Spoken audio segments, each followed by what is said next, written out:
ಇದು ಆನ್ಲೈನ್ ಕಾಲ. ವಾಹನ ಖರೀದಿ ಮಾಡುವವರಿಗೆ ಆನ್ಲೈನ್ನಲ್ಲಿ ಹಲವು ಆಯ್ಕೆಗಳು ಸಿಗುತ್ತೆ. ಅದರಲ್ಲೂ ಸೆಕೆಂಡ್ ಹ್ಯಾಂಡ್ ಬೈಕ್ ಖರೀದಿ ಮಾಡುವವರನ್ನ ವಂಚಿಸೋಕೆ ಹಲವು ವೆಬ್ಸೈಟ್ಗಳು ಕಾದು ಕುಳಿತಿದೆ. ಈ ಕಾರಣದಿಂದಾಗಿ ಚಿಕ್ಕಮಗಳೂರು ಜಿಲ್ಲಾ ಪೊಲೀಸರು ಕೆಲವೊಂದಷ್ಟು ಸಲಹೆ ಸೂಚನೆಗಳನ್ನ ನೀಡಿದ್ದಾರೆ. ಸೆಕೆಂಡ್ ಹ್ಯಾಂಡ್ ಬೈಕ್ ಖರೀದಿ ಮಾಡೋದು ಈಗ ಸುಲಭ ಪ್ರಕ್ರಿಯೆ. ಬ್ಯಾಂಕ್ಗಳು ಕೂಡ ಇದಕ್ಕೆ ಲೋನ್ಗಳನ್ನು ನೀಡ್ತಾ ಇದೆ. ಆದರೆ ಬೈಕ್ ಖರೀದಿ ಮಾಡುವ ಮುನ್ನ ಹಲವು ಅಂಶಗಳನ್ನ ಪರಿಗಣಿಸಲೇಬೇಕಾಗುತ್ತೆ. ಆ ಕಾರಣದಿಂದ ಪೊಲೀಸರು ಕೊಟ್ಟಿರುವಂತಹ ಸಲಹೆಗಳು ಇಲ್ಲಿದೆ. ದ್ವಿಚಕ್ರ ವಾಹನದ ಸ್ಥಿತಿಯನ್ನ ಕೂಲಂಕುಷವಾಗಿ ಪರಿಶೀಲಿಸಿ. ಸವೆತ, ತುಕ್ಕು ಅಥವಾ ಹಾನಿಯ ಚಿಹ್ನೆಗಳನ್ನ ಪರಿಶೀಲಿಸಿ. ಬೈಕಿನ ನಿರ್ವಹಣಾ ಇತಿಹಾಸವನ್ನ ಪರಿಶೀಲಿಸಿ. ನಿಯಮಿತ ಸೇವೆಯನ್ನ ಖಚಿತಪಡಿಸಿಕೊಳ್ಳಿ.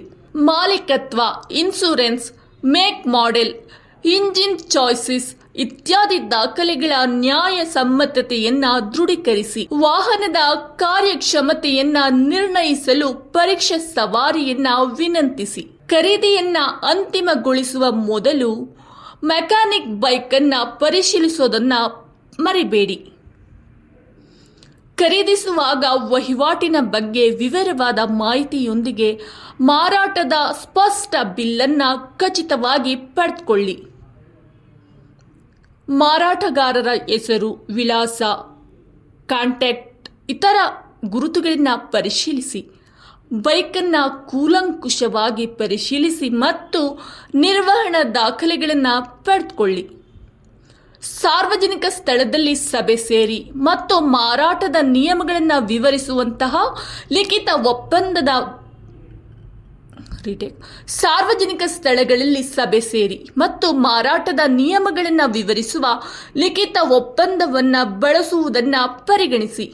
ಯಾವುದೇ ಸಂಭಾವ್ಯ ಸಮಸ್ಯೆಗಳನ್ನು ಕಂಡುಹಿಡಿಯೋಕೆ ಬೈಕಿನ ಇತಿಹಾಸವನ್ನು ಅದರ VIN ಚಾಯ್ಸಸ್ ಸಂಸ್ಥೆಯ ಮೂಲಕ ಪರಿಶೀಲಿಸಿ.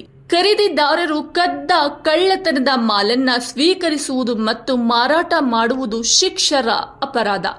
ಅವರನ್ನ ಕಾನೂನು ರೀತ್ಯ ಶಿಕ್ಷೆಗೆ ಗುರಿಪಡಿಸಲಾಗುವುದು.